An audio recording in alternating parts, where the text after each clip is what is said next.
It looked like a scene from a Hitchcock movie, the weekend storms causing hundreds of birds to fall from the sky, landing dead or injured in metro streets. Our Chris Yu now with the latest.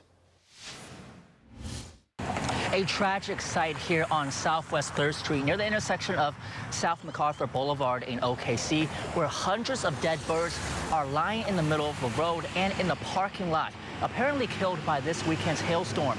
Fortunately, there are survivors, and that's where WildCare Oklahoma comes in. A little bit in shock. Shock at the sheer scale. Never in this number.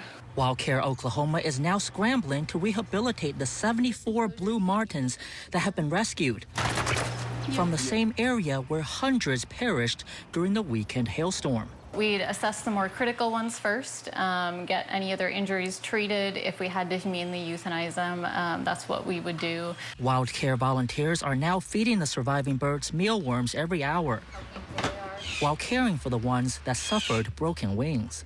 There was a lot of head trauma cases where they have maybe eye injuries now or just are kind of dazed and confused. Other birds rescued from the same area include great-tailed grackles, who are at WildCare's ER receiving concentrated oxygen. Yesterday they were not standing. Today they are, so that's, a sign of improvement. We've also been seeing some of them start to eat on their own. But birds are not the only creatures impacted by the weekend storm. WildCare Oklahoma took in 170 total animals on Sunday. These two skunks were flooded out of their den in the heavy rains. With the flood of animals, WildCare is in need of donations. And if you see an injured one yourself, I would just bring them in right away. We're open every day from 9 a.m. to 7 p.m. In Noble, Chris Yu, Oklahoma's own News 9.